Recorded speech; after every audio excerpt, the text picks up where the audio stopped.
sundata, ang ating mga pamilya, at ang magpapahagi po sa mga oras na ito ng ating Word of God na si Deacon Eugene Evelina.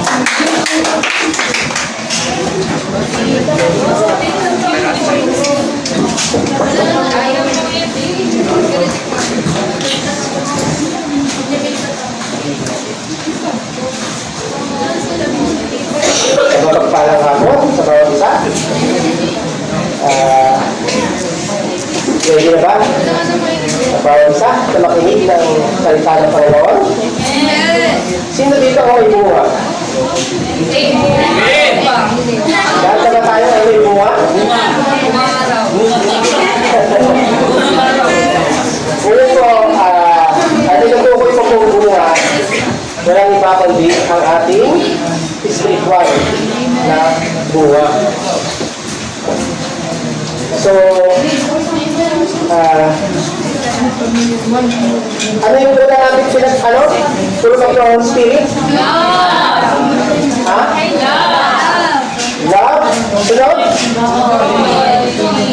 Joy, peace, patience, kindness, goodness, faithfulness. Nalaya pa na.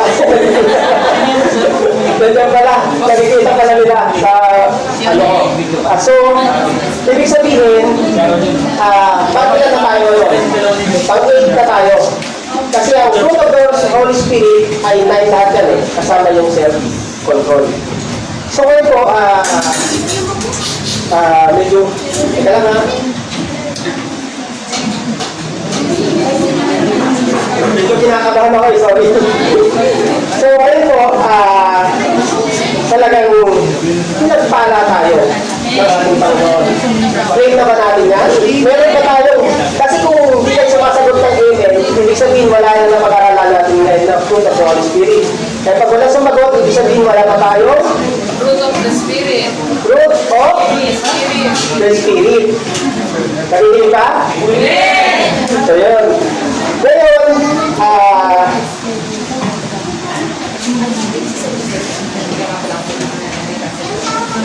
Nanti ko yun, teka lang. Yan. Sapa rin. yan.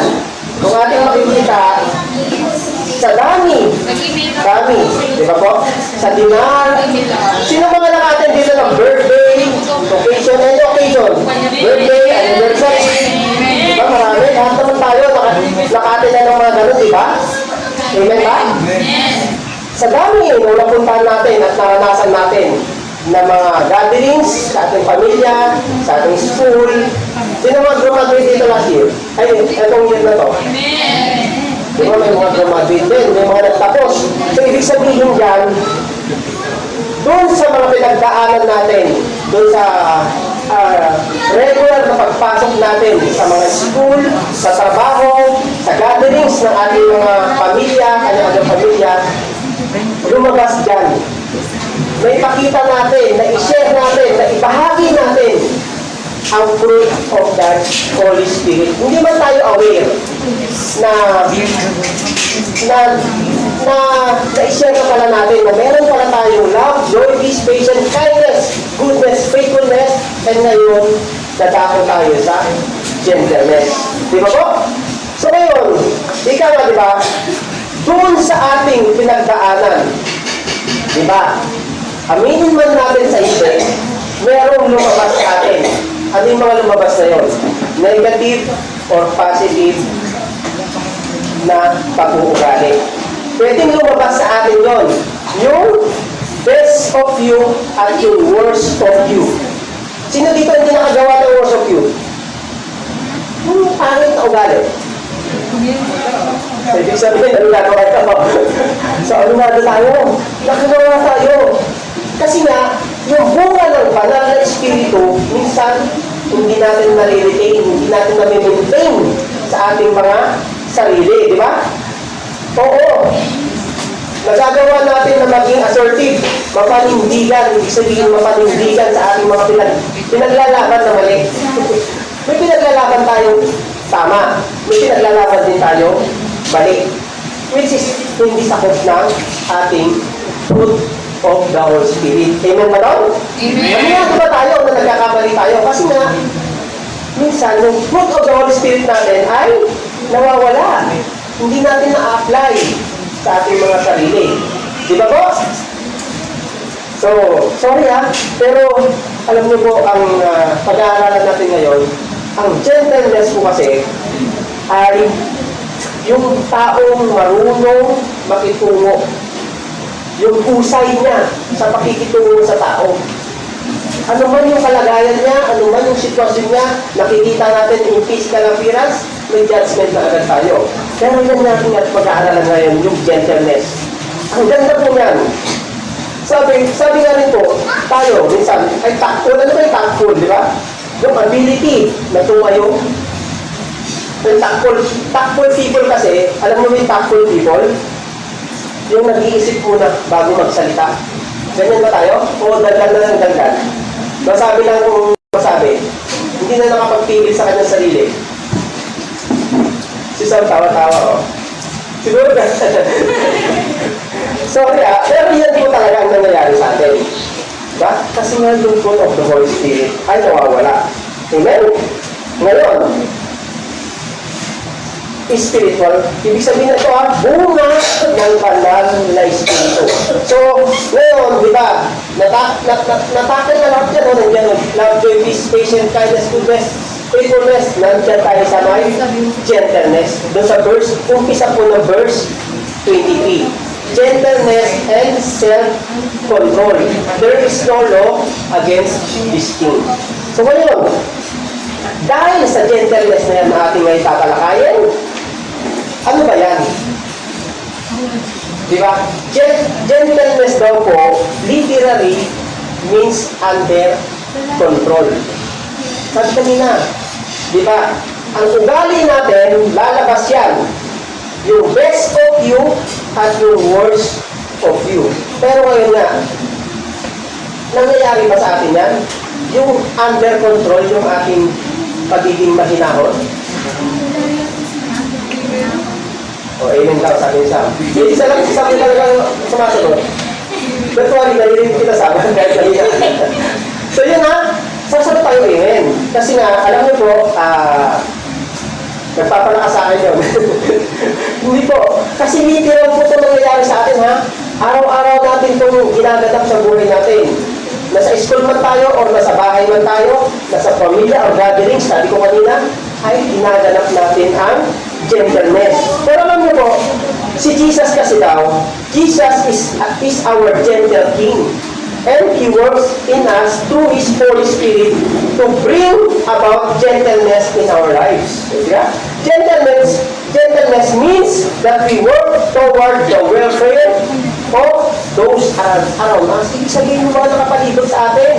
Hindi lang po sa atin. Tayo po, maski magulang, kapatid natin, ginaganap natin yan. Kasi nga, makikita natin. Gentleness means that we work toward the welfare of those around us rather than being rude. Ano ba yung rude? Bastos. Nagiging bastos na din ba tayo? Sorry sa word. Pero mamaya, intindihin natin. Ito po and minsan kasi po tayo inconsiderate, walang karugtong lang. Pati alaham. Pero ito po ang nangyayari. Sa bahay lang nangyayari siya. Pero alam niyo po, may encourage tayo ngayong hapon na ito. Kung atin pong titignan at iisipin, yung gentleness daw po is being soap. Soap ba tayo? Sino mga dito nanliligaw? Oo, nagigising sila. Naliligaw pa eh. Nanliligaw, may naman ang taas. May mga nanliligawan. Naliligaw daw. Liligawan. May mga nanliligawan. O may sinagot na. Masa? Liligawan. Liligawan. Siniligawan, Okay yan. Alam niyo po, anong pinapakita ng lalaki dun sa babae? Sa nanliligaw? Ay, yung nanliligaw, anong pinapakita dun sa babae? Kulang na lang yung babae.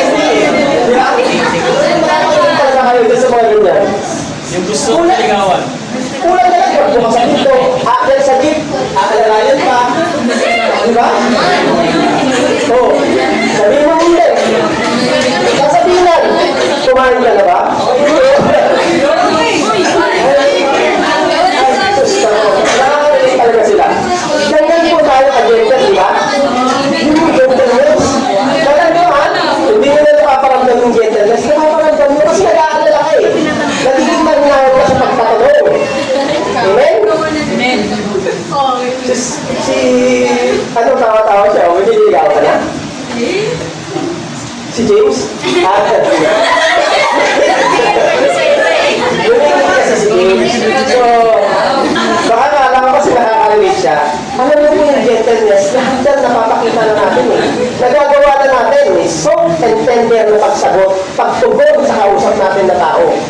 Amen? Yung ibig sabihin po kasi yan, yung mas malalim, yung pinaka-appropriate or wastong behavior natin. Kasi dapat considerately, ano tayo, towards others. Kinukonsider natin lahat ng ating mga tugod or approach sa tao. Amen? Nag-gets mo ba natin? Ibig sabihin, to treat others kindly. Nagiging mabait kasi tayo eh. Di ba? Pag may gentleness tayo, nagiging mabait at, magalang. Pero alam mo po, may opposite din yung gentleness. Ano yun? Ito daw po ay rudeness. Ano yung rudeness? Ano to? Yung rude. Kanina nabanggit ko. Yung opposite ng gentleness ay rudeness. Kailangan nyo marinis kasi ito eh. Kasi po, ganito tayo eh. Ano yung rudeness? Tingnan nyo sa Google. So, ibig sabihin yan, tusan. Sorry for the word, pero tayo ay, ako hindi ko excuse yan. Nakakagawa ba tayo sadya o hindi? Lihim o hindi? Lihim man o hindi? Sadya o sinadya? Diba? Amen? Nakagawa tayo? Sino hindi nakagawa ng yung kagastusan? Guilty po tayo lahat. Diba? Alam mo po, yung gentleness kasi yan, sabi nga dyan, means under control. Sabi nga, diba? Pero ito nga, but gentleness is strong. Ito patanda natin, but also loving. Amen. Amen? Gentleness is strong. Dito natin titignan mamaya. And loving po ang ating pagiging gentle. Kasi mahal mo eh. Kaya mong protektahan. Diba? Amen. Amen, sabi niya. Oh. Ito, ngayon, yung image na yan, ano yan? Kabayo. Kabayo. Mukha ba tayo kabayo? Amen. Sorry, ito lang. O, nagiging kabayo na tayo. Malapit na. Natawa na tayo. Gagawin na lang tayo. Oh, alam niyo po, yung image na yan ay napakalaki ng pinoportray. Napakalaki ng kanyang pinapakita. Makikita natin kasi dyan, ano yung kasama niya? Babae. Babae. Or his, pwede lalaki yan. Or babae. Pero ang pinapakita dyan, mayroong master ang kabayo na sumusunod. Ibig sabihin, na-under control niya yung kabayo. Diba? Tayo, kabayo tayo? Ayaw talaga. Ayaw talaga. Gusto tawa ng tawa. So ngayon, sige, magmumukha kayo bahay dyan. Sige kayo. Oh, ngayon po huwag natin, pag nakawala ang kabayo, ano nangyayari? Nagwawala, di ba? Kung saan? Naghahanap ng grupo. Oh, pwede. Naghanap ang grupo. Bumabalik sa grupo. Pwede. So, huwag lang tayo maging ugaling kabayo. Ano lang to illustration lang to Kasi alam nyo po, napaka-wild ng kabayo kapag nawala siya sa kanyang master. Doon sa kanyang nagko-control sa kanya. At napakalakas ng kabayo. Diba? Alam niyo dati, diba, wala naman sasakyan eh. Noong unang panahon, walang sasakyan. Ang gamit doon? Teresa. Karesa. So, ganoon kalakas ang kabayo. So, ngayon, yung horse kasi na yan, sino po yung horse na yan? Tayo rin yun. Pwede tayo. Pero alam niyo po, dahil doon sa master niya, sino yung pinaka-master natin ngayon? Tanong ko sa inyo. Jesus. Wala na ba kundi si Jesus. Amen? Amen. Nabigyan ka na sana masundan niyo ako ngayon. Ngayon, yung gentleness na yan daw, ang tanong, yung gentleness na yan daw kasi, what drives you into gentleness? Paano tayo at sino ang nagtutulak sa atin in gentleness? Kapalagay nyo? Love. Praise God. Pwede. Yun. Yun ang nagtutulak. O kung paano tayo maging gentle. Ika nga po, gentleness is very close. Yan ang sabi niya. Gentleness is very close in patience. Kaya nandyan siya. If patience is the ability to endure hostility and criticism without anger, then gentleness is the ability to endure such things without aggression. Ano ibig sabihin yan? Diba? Base kasi kay Apostle Paul, meron po kasing similarity yan. At meron ding difference o may pagkakaiba. Yung patience to gentleness. Diba, natalakay natin doon sa fruit of the Spirit, kasama yung patience, sinunod ni Paul. Pero nandun sa baba rin yung gentleness. Magkaakibat yan at magkadikit.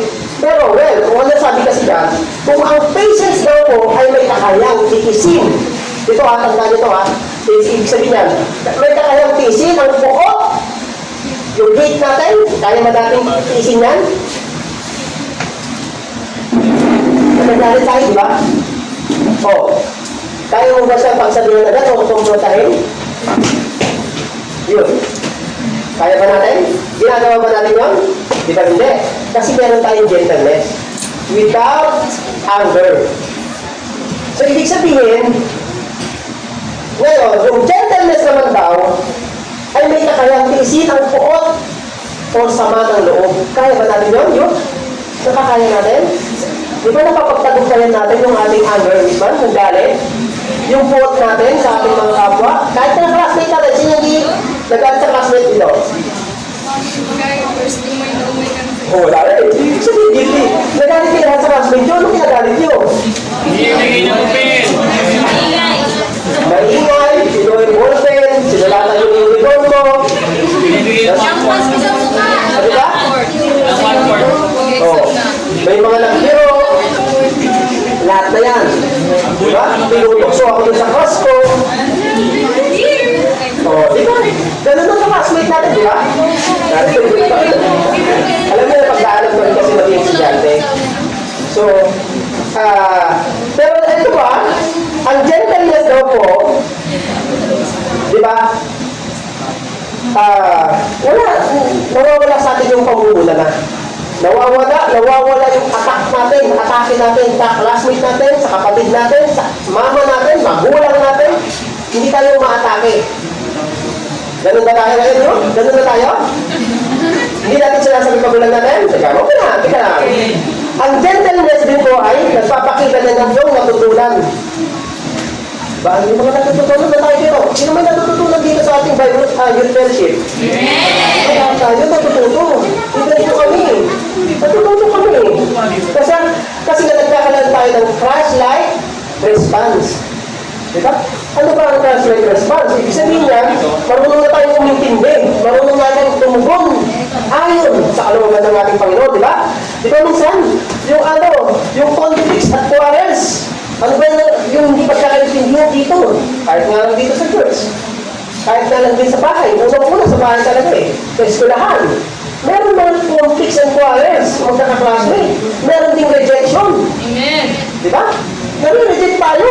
Hindi tayo minsan, hindi lang tayo pinagbigyan, sabihin mo, reject ka na. Hindi. Meron tayong ganun, magkano eh. Magulang mo, ma. Pwede mo ba akong bilihan ng ganito? Kasi kailangan ko pa sa school eh. Hindi. Pero meron din, alam niyo kung sagot ng magulang dyan, wait lang. Pag hindi sila hindi, alam niyo hindi. Wait lang yun. Pero alam niyo po, ang magulang gagawa ng kapamaraanan. Kaya magkaroon dapat tayo ng pagiging pusong paninahon. Yun ang ilagay natin. Nagkaroon tayo ng rejection, di ba? Minsan sasabihin natin, unfair pa. Unfairness, nagkakaroon tayo ng unfairness na tinitignan sa kapatid natin. Bakit siya? Paborito siya. Bakit siya lagi mas mataas yung baon? Di ba?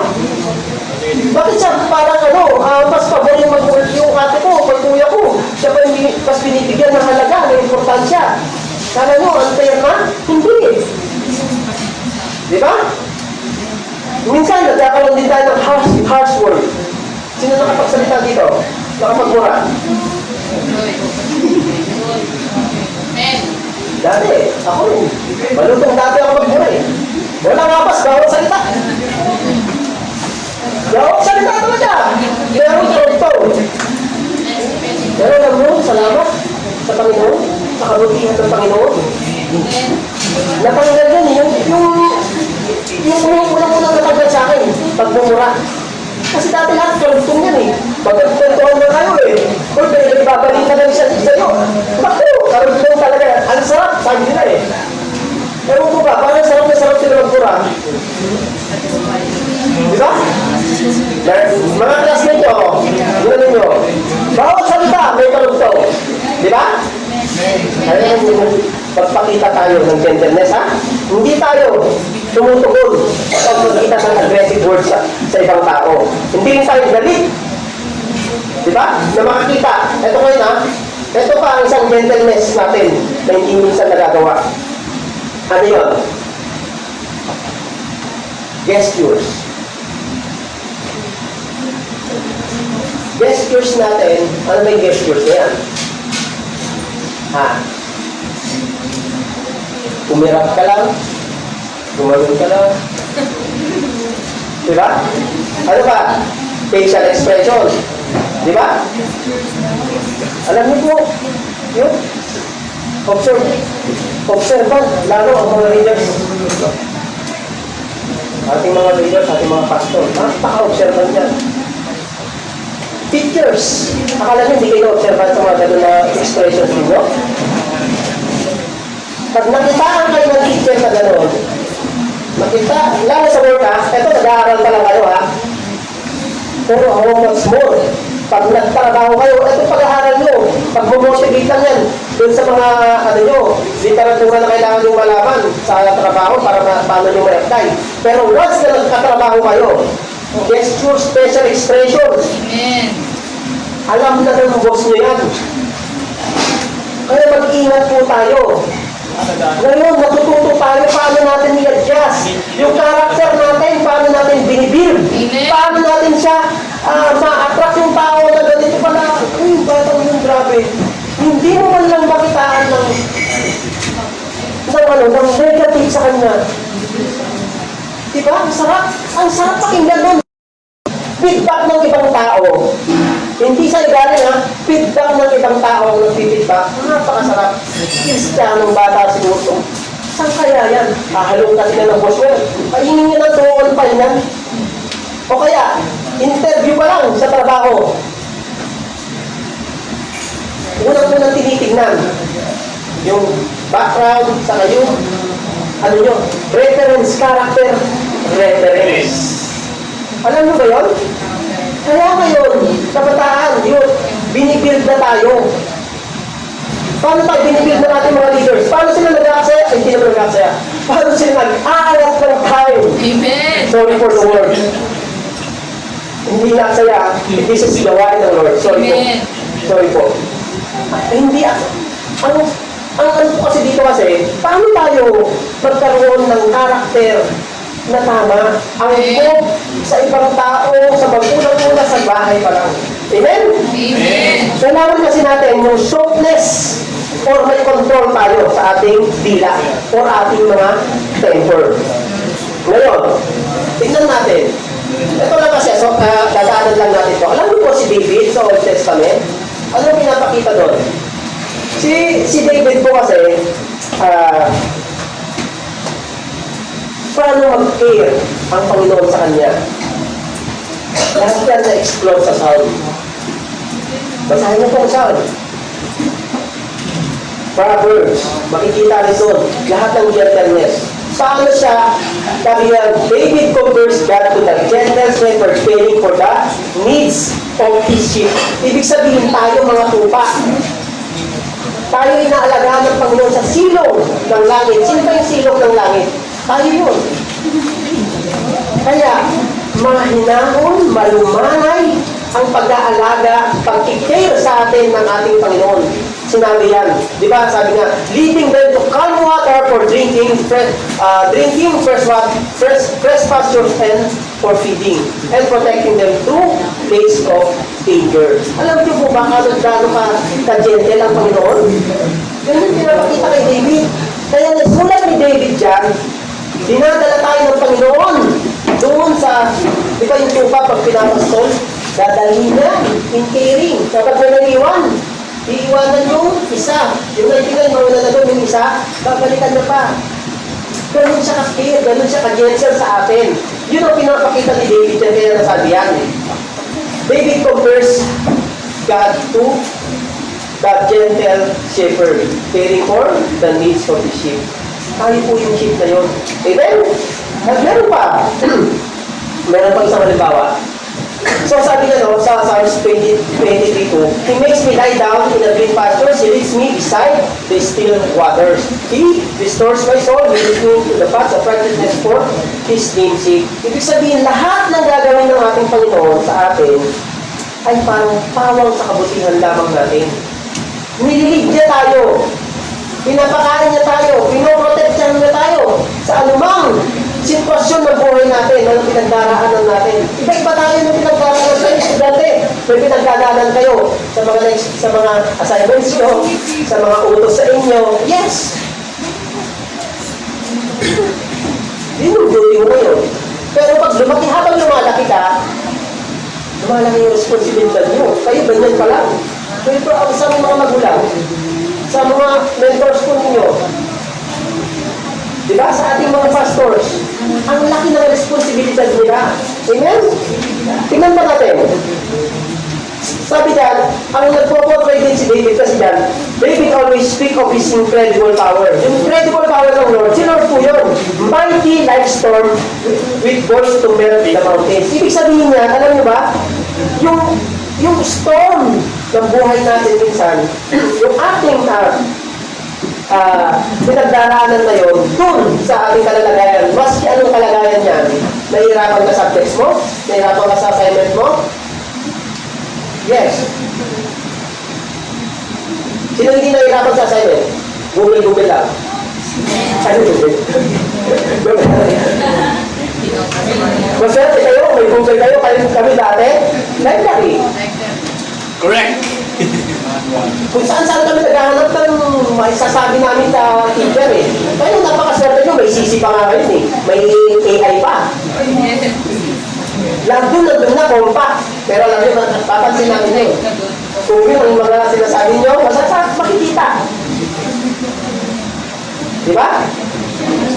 Sabi nga, sa awit 23:2-3, sabi niya, pinapahimlay niya ako sa luntiang pastulan na tinakay niya, sa tahimik na batisan, pinapatumbali ang aking kalakasan at pinapatubayan niya sa tamang daan. Upang aking parangalan ang kanyang pangalan. So napakabuti ng ating Panginoon kay David at sa atin. Yung gentleness niya, pinaranas niya, pinaramdam niya po sa atin. Amen? Meron pang isa. Si Isaiah naman yan, nagpo-portray din ng power ng ating Panginoon. Ano sabi dyan? He tends his flock like a shepherd. Parehas lang din sila ni David.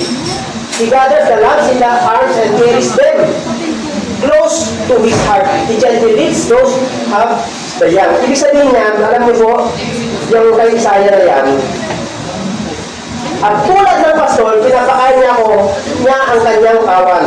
Sa kanyang mga bisig, ang maliliit na tupay kanyang yayakapin. Ano? Yung gentleness na paghipon ng ating Panginoon.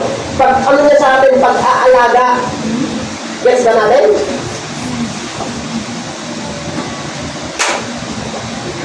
May kwentuhan na tatawagin ko mamaya.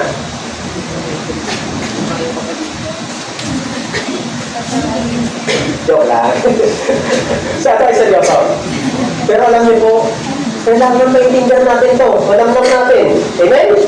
Sabi kasi dyan, tayo ay pinapahimlay sa kanyang kandungan. Amen? Meron din kasing subok sa Bible sa Deuteronomy naman. Hindi ko na sinama yan sa slide. Nagpapakita po yan nung binubuhat tayo. Yung buong Israel kasi that time ay binubuhat, dinadala tayo ni Lord, iniiwas sa kapahamakan. Ganun ka dyan, kailangan natin Panginoon, hindi lang natin alam. Kung alam nyo lang, naiintindihan nyo pa ng mas deeper, kung gaano gumagawa, kung kilos ang ating Panginoon upang yung kanyang gentleness maranasan natin.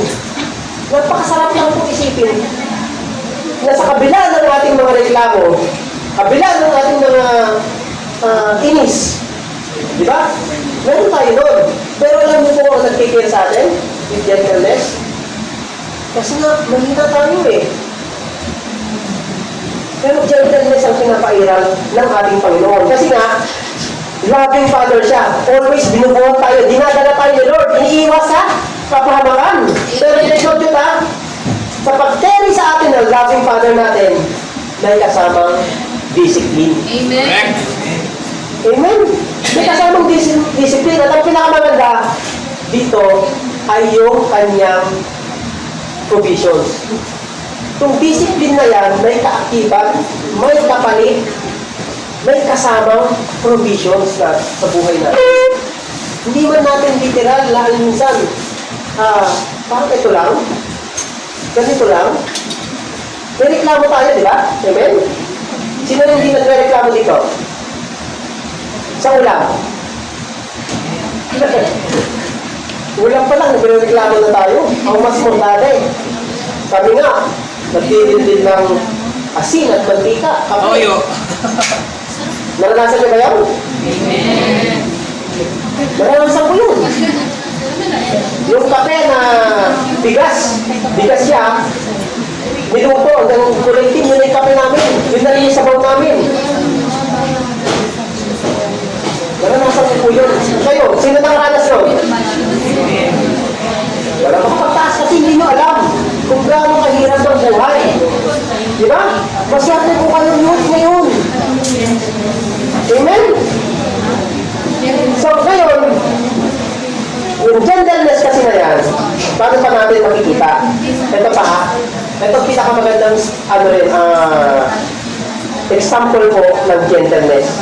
Ang example ni Elijah. Sino yung Elijah na yan? Siya po ang failing, ibig sabihin failing prophet na rin siya kung tutusin.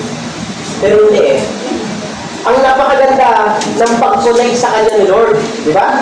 Yung pag-connect sa kanya ni Lord, kahit na feeling depressed na siya, sino na depressed dito?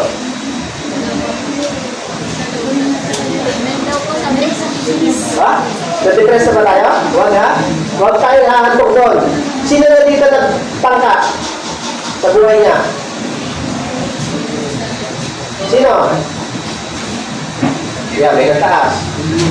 Alam niyo po, lagi natin alalahanin ito ha, si Elijah ay ganito ang nangyari sa kanya. Tingnan natin ha. God speaks to Elijah through a gentle whisper, or in the older translation, a still small voice. Tingnan natin yan. Napakaganda kasi nga si Elijah kasi that time ay hinahabol mo ng haring Jezebel. Diba? Talagang may threat sa kanya. Tayo, matuto ba tayo sa death threat?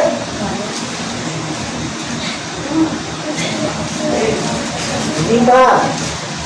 So, kapag magiging pasaway tayo, maaari. Pero napakaswerte natin yun. Napakaswerte yun. Diba? Bato ko kayo, talagang hindi nyo tanggap siya. Okay? Diba? Sa panahon po kasi ni Elijah, alam mo ganito siya inalagaan ng Panginoon in a gentle way. Nung tumatakas na si Elijah, ay nasa desert siya. Diba? Alam mo siya ay nag-shelter sa isang puno, sa juniper tree. Ibig po mayroong juniper tree daw yan. Gusto niyo nang mamatay, sa totoo lang. Diba? Pero anong ginawa sa kanya ng Diyos? Ano? God cared for him. God cared Elijah. Sa panong paraan? Alam niyo po ang ginawa sa kanya ng Panginoon? Dinadalan siya ng pagkain, nandun siya sa deserto. Nasa puno lang siya. Dinadalan siya ng freshly baked in heaven na pagkain. Yun mo nakakamangha, di ba? Ikaw dadalan ng Diyos nasa desert ka ng pagkain. Imagine mo ba yun? Ngayon? Ganun po ka-gentle ang ating Panginoon. Sana makita natin ito. Itong mga gentleness na ginagawa ng ating Panginoon. At ang gentleness na yan, di mo nakakamangha, di ba? At ang ginawa ng Diyos sa kanya, binalik pa siya. Kasi ang nagdi-deliver sa kanya ng pagkain, angel. Freshly baked from heaven. Pati tubig. At binigyan pa siya ng tamang tulog. Amen. Sino isang simple? Kaya tayo, sino dito natutulog ng 8 oras? Wala nang natutulog sa inyo 8 oras?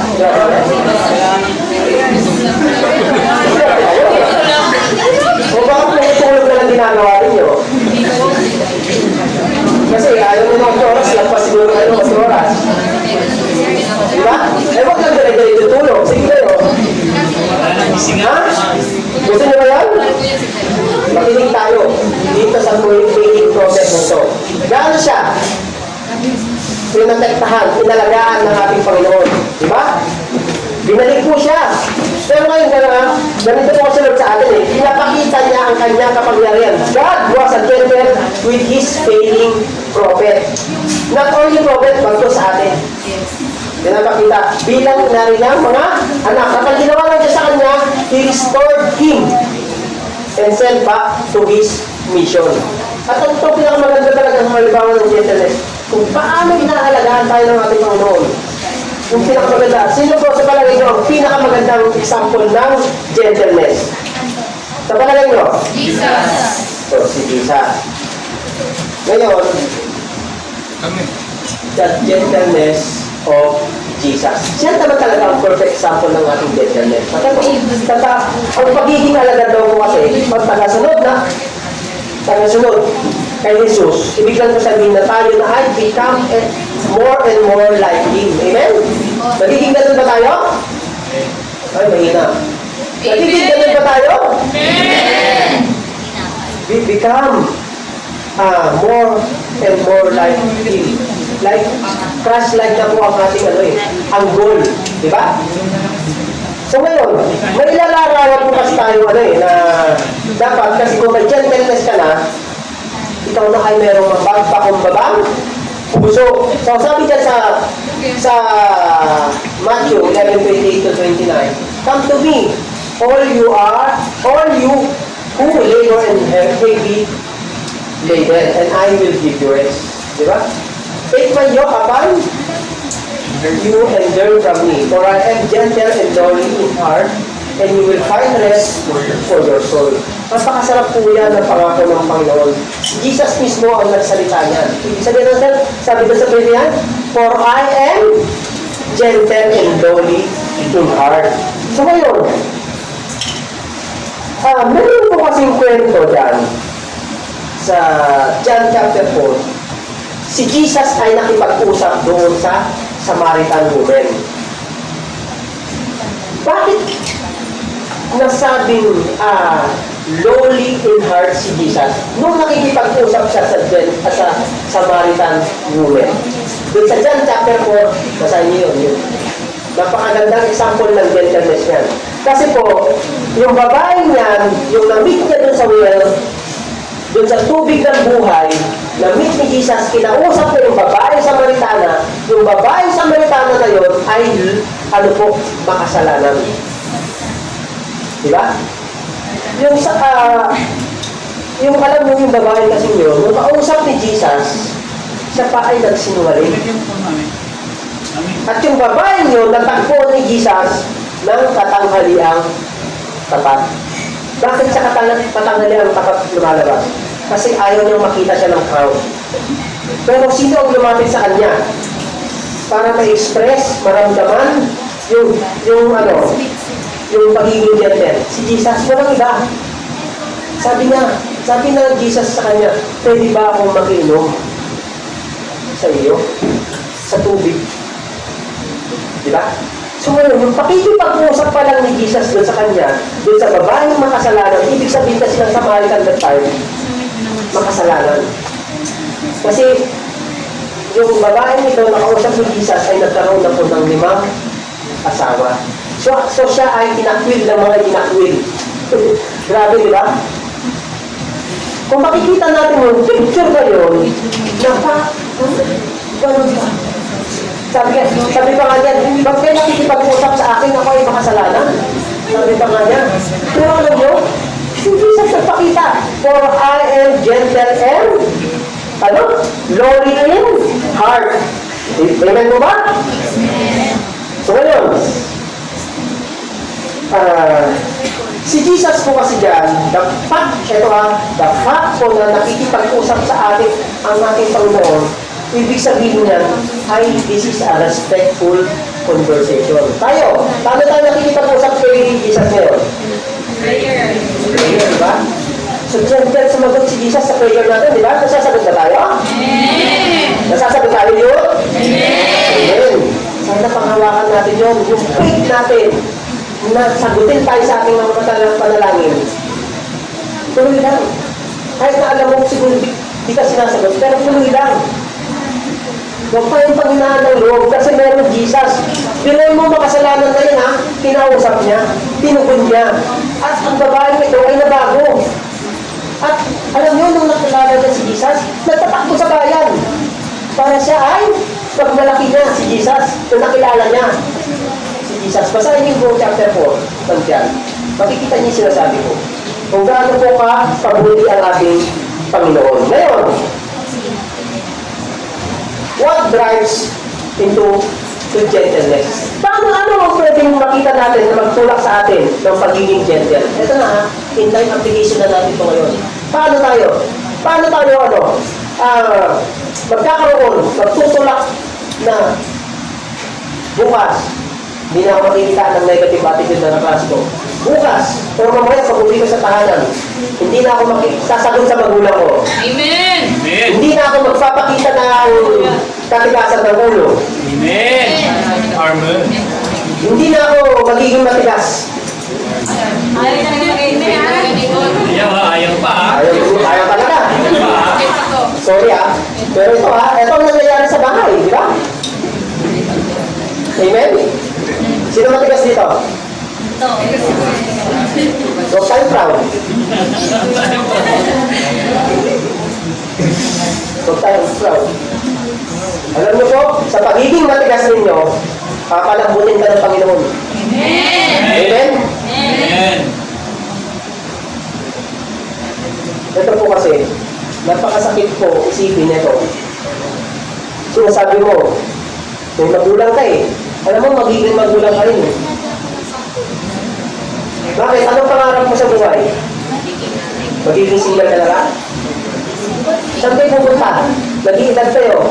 In 10 years, or to 15 years, or in 5 years, pwede na mag-asama yung iba dito. Amen.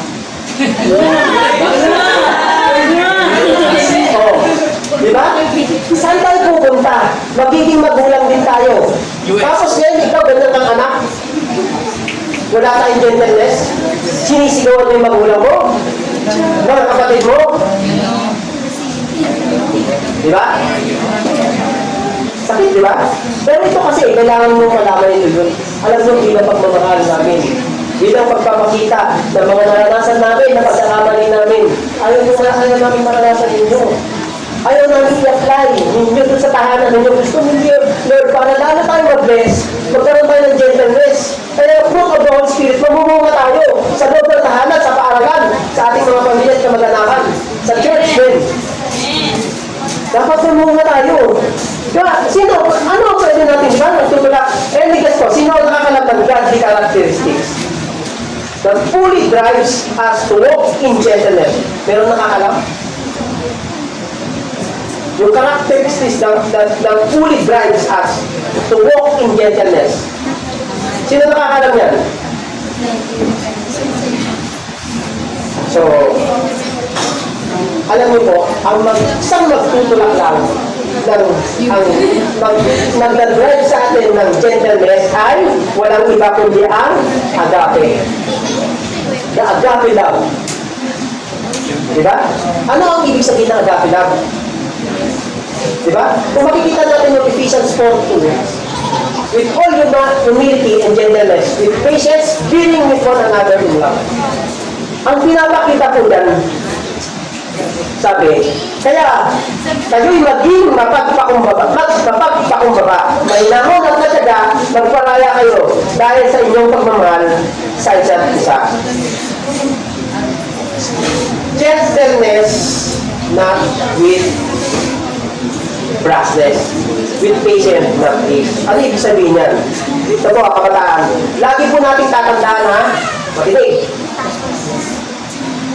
no matter what or someone has done sa atin, ito ha, tayo ay tinawag to walk with humility, not pride, walk with gentleness, not brassness, or ibig sabihin kasi niyan, kabastusan. Lumakad tayo. Huwag tayong lumakad na may kabastusan. Sorry for the word, kasi gentleness, not brassness. Ibig sabihin ng brassness ay kabastusan. Huwag tayo, kailangan ko maging ano na, kasi ito kailangan nyo marinig ito para at least mamaya, uy, ganun pala. Ito tingnan natin. Instead in patience, dapat po, maging maingat daw tayo. Minsan kasi tayo ay akala natin hindi na tayo nakakabastos. Amen. Di ba? Akala lang natin yun. Yung ngiti mo, sabi ko kanina, di ba? Facial expressions and gestures. Iba po ang impact niya. Lalo pag mga psychological, kausap mo. Psychologist expert. Scientist. Di ba? Mata pa lang. Alam na kung ano yung nasa loob mo.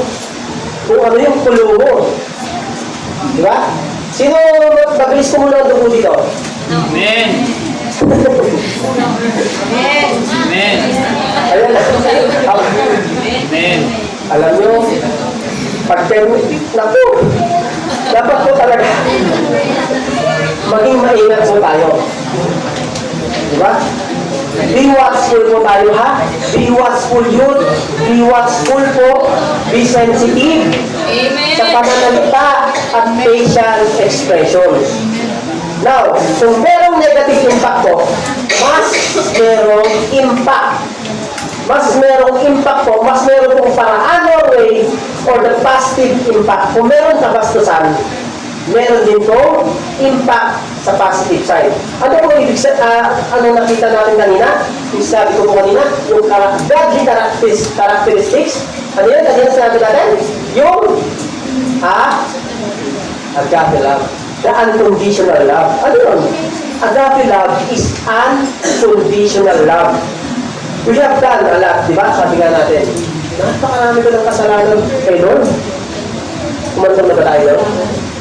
Yun? Kumantong ba tayo sa ganun na sitwasyon? Lord, napakarami ko ng kasalanan. Napakarami ko ng ginagawa na hindi tama.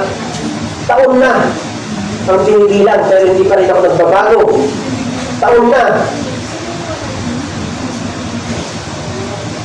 Sumasagot pa rin ako sa magulang ko. Hindi pa rin ako nagiging gentle sa mga tugon ko sa magulang ko. Nagmamatigas pa rin ako. Taon na ang nakakalipas. Ahayaan na lamang po na doon tayo mag-stay. Yun. Diba hindi? Pag mag-stay kayo niyan, hindi kayo magtatagumpay. Makinig po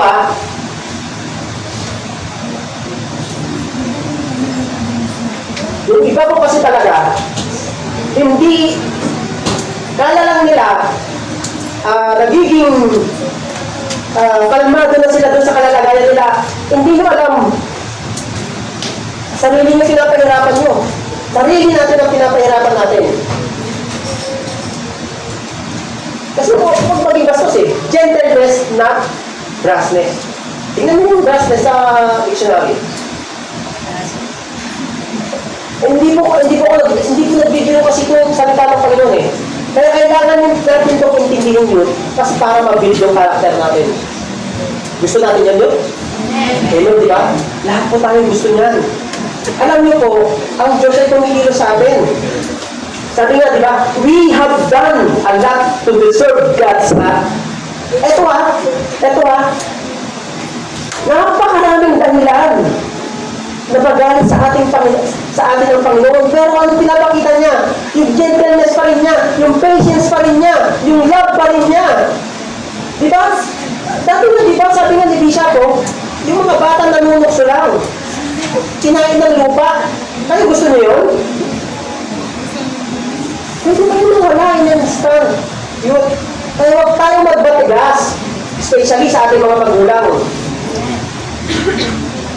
Gentleness ang ating pairalin. Sino ba tayo? Anak lang naman tayo eh. Sino tayo sa harap ng Panginoon? Anak din tayo. Pero dapat po, ang makita sa atin, yung gentleness. Di ba po? Ay, halos lumawit na nga yung dila ng nanay mo katatawag sa'yo eh. Ano ba? Gawin mo na yun. Di ba? Sino yun? Yung makakarelate. Unahin mo na yun o. Isa na yung sunog na. Sorry pero ito po literal na nangyayari kasi sa buhay namin to.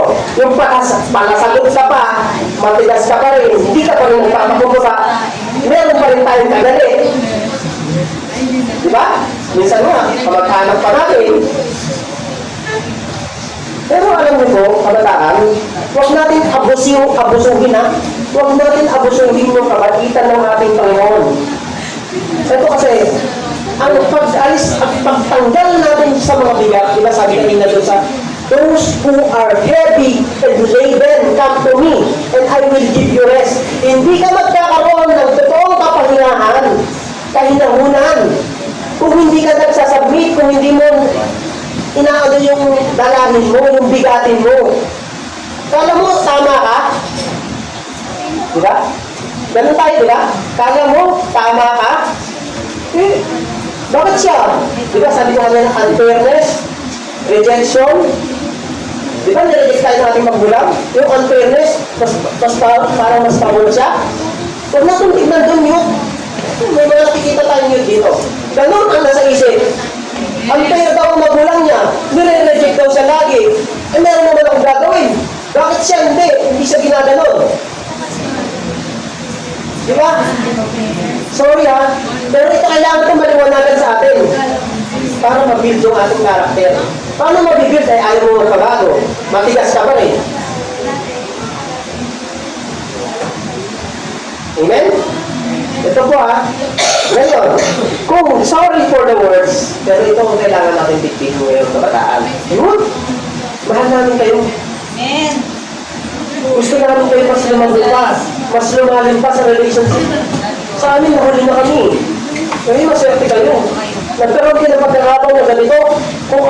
Kung ganyan kami kaedad siguro, baka hindi na ganito ang buhay natin. Amen. Ganyan kayo kaedad ngayon, naku, napakalaking potential Amen. na mangyayari sa inyong buhay. Pagpatuloy mo na po. Amen. Amen. Huwag tayo magmatigas. Ngayon pa lang, baguhin mo na. Bunutin mo na. Alisin mo na. Kung mayroon kang galit, sa magulang mo especially, magalit ka, bitawan mo naman. Hindi ka mababago. Hindi ka mababago kapag hindi ka nag-submit sa magulang mo. Ito magulang literal kasi, kaya ako in-example to. Kasi, lumit lang sa ating mga kaalaman. Meron tayong pinagdaraanan. Dati kasi magulang natin ngayon, yung ibang yun niya, yung nanay na yung pasaway. Sorry for the word, pero kasi meron ganito eh. Nabago na yung anak, pero yung magulang matigas pa rin. Nangyayari po yan, baliktaran minsan. Pero ngayon kayo, kung ganyan ang sitwasyon nyo, yung ibang kabataan dito, alam ko, may mga kabataan dito na sila yung umahatid na ngayon, eager na matuto, di ba? Di ba yun? Ganun tayo, di ba? Alam nyo, share nyo lang, pakita nyo yung build natin ng pagka-karakter natin, yung fruit of the Spirit. Ipakita nyo na meron tayong bunga, lumalago, namumunga na tayo, pwede na tayong itasin, pwede na tayong sungkitin. Alam niyo, pag sinusungkit na kayo, ibig sabihin na buslo na kayo. Pero yung pagsungkit sa atin, that is trials. May mga yung tayo dito ngayon. Nagano'n na yung sitwasyon nila ngayon. Dati silang nagdaan na ganyan lang. Pero habang tumatagal, tinutuloy sila, dinidirect siya ng Panginoon para mag-build yung karakter. Marami tayong pagdaraanan. Kung kayo ay high school nyo, ganyan talang pinagdaraanan nyo. Maswerte pa kayo. Diba? Yung iba, araw buhay na eh. Pinagdaraanan. Pero huli, kabataan ha, gentleness make us act differently. Dapat makita sa atin na nag-a-act na tayo, nag-a-apply na tayo sa ating mga magulang, sa ating eskwelahan, sa ating mga kamag-anakan, na, different ng batang yan. Grabe na siya tumugon. May trial siya sa assignment. Teacher, wala na bang assignment yan? Kulang pa ako eh. Di ba ba? Parang wala, ayaw nila. Oh. Ibig sabihin, napupuno kayo ng loaded. Pero hindi. Maswerte nga kayo eh. Google na kayo eh. Sabi ko sa inyo. Diba? Kaya muli kabataan, nakikita na ba natin ang mga bagay na pwedeng gamitin natin? Driving into gentleness. Yan ha, baunin natin yun. Kung may tanong kayo, about gentleness, tanongin nyo kami. Hindi ng ating mga mentors. Nakita nyo. Mentor, mag-PM naman kayo, walang nag-PM sa amin eh.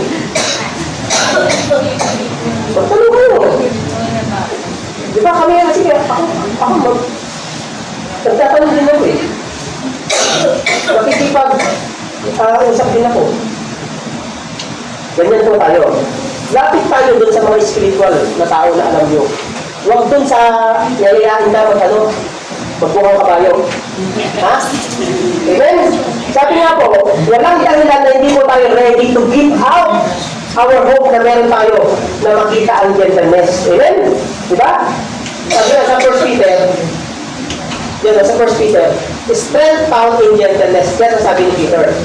But in your hearts, honor Christ the Lord as holy, always being prepared to make a defense to anyone who asks you for a reason for the hope that is in you. Yet do it with gentleness and respect, having a good conscience, so that when you are slandered, those who are revile your good behavior in Christ may be put to shame. Ibig sabihin niyan, sabi, dapat po, meron tayong makitaan tayo na malakas na tayo na sa kapamaraanan ng gentleness. Para kung atakihin man tayo, atakihin tayo in a hardest way na sitwasyon, ay meron tayong tugon. In trials, in storms of life, kaya nyo na kayo nang nagdagaan eh. Madalas kasi sinasabi ng mundo, di ba? Yung gentleness natin, pagiging maamo natin, ang sagot ng mundo, ang sabi ng mundo, weak ka. Pero hindi. Ang gentleness ay kinikira ng Panginoon. Amen? Yung kahinaan natin, pagiging mananaon natin, sabi kanina, di ba kay David? Ano sabi kay David? He cared for him, kay Elijah. Pinoprotektahan niya. At sinusuplayan niya ng kanyang mga pangangailangan. Amen? Pinakita na natin dito sa mga example. Ano ka ba? Saan ka pa tayo lalagay? Saan pa tayo lalagay? Patigas pa rin? Hindi tayo mababago. Ang gentleness o pagiging mahinahon ay magpapakita yan ng strength natin. Magpapakita ng kalakasan spiritual. Malakas na ba tayo? Yun! Hindi. Ano, nagugutom na kayo? O tinamahan kayo? Same. Same. Amen. Praise God. Yung ganyan. Beng. Ganyan. Ang sarap, di ba? Natuto kayo. Natuto tayo. Kasi ako natuto pa rin eh. Di ba? Meron po kasi meron po itong great self-control to remain gentle. Kahit itapon, or suntukin na tayo, hindi pa rin tayo lalaban. Laban tayo sa pamamagitan ng kapaparaanan ng pagiging mahinahon in gentleness, in gentle way. Amen? Yun! Manatili tayo kalmado at tumugon in gentleness way. Amen?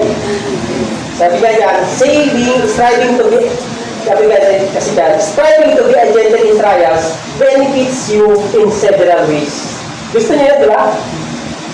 Benefits you in several ways. Napakamaraming kapamaraanan ang Panginoon para tayo mapagpala. pagiging mahinahon lang tuhod mo, pero yung benefits niyan ay sobra. Amen. Amen? So yun po. Sa Diyos ang papuri.